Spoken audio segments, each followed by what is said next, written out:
hello everyone কি খবৰ আপোনালোকৰ আশা কৰো সকলো ভালে আছে আৰু পাহিজ ব্লগৰ অন্য এটা নতুন ভিডিঅ'লৈ আপোনালোকক পুনৰবাৰ স্বাগতম জনাইছো আৰু দেখিছেই নহয় ভিডিঅ'টোৰ ষ্টাৰ্টিংৰ পৰা একদম পুৰা কামত ব্যস্ত কি কাম কৰিছো আহকচোন চাও এই পোষ্টাৰখন দেখিছে নহয় আজি এইখন এতিয়া লগাই দিম মানে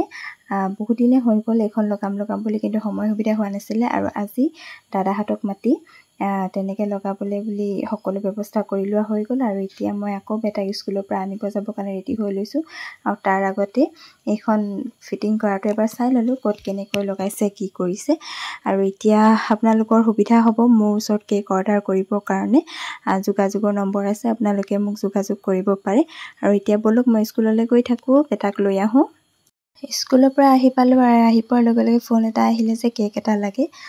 2 ঘণ্টাৰ ভিতৰত কেকটো ৰেডি কৰি দিব লাগে আৰু সেই কাৰণে মই পটাপট কেক এটা বনালো আৰু বনাই মেলি কি ডিজাইন কৰো নকৰো ভাবি থাকোতে ভাবিলো ৰেইনবো কেক এটা বনাই দিও কাৰণ সৰু ল'ৰা তাহাঁতসকলৰ এনেকুৱা কেকবোৰ বেছি তাহাঁতি ভাল পায় কালাৰিং কেকবোৰ আৰু সেই কাৰণে পটাপট বনাই মই ৰেডি কৰি দিলো আৰু এতিয়া কেকটো নিবলে অহা কাৰণে মই বক্সটো ৰেডি কৰি লৈছো কাৰণ আগতীয়াকে বক্সটো ৰেডি কৰি থৈ দিয়া নাথাকে আৰু ঘৰকৈ মই বক্সটো ৰেডি কৰি ললো আৰু ইয়া কেক মোৰ বক্সৰ ভিতৰত আহি গ'ল আৰু এতিয়া এইটো মই পুৰা ভালদৰে পেকিং কৰি মেলি মই তেওঁলোকৰ হাতত দি দিম আৰু আজি ইমানে আছিল মোৰ ভিডিঅটো আৰু আপোনালোকে মোৰ ভিডিঅবোৰ কৰ পৰা চাই প্লিজ কমেন্ট এটা কৰি দিবচোন আৰু মোৰ ভিডিঅবোৰ চাই আপোনালোকৰ ভাল লাগে নে নালাগে হেতু এবাৰ কমেন্টত জনাই দিব বহুত কষ্টৰে বহুত আশা কৰি আচলতে ভিডিঅবোৰ বনোৱা হয় আপোনালোকৰ মৰম আশীৰ্বাদবোৰে বিচাৰো পিছে আজিলৈ আহিছো বাই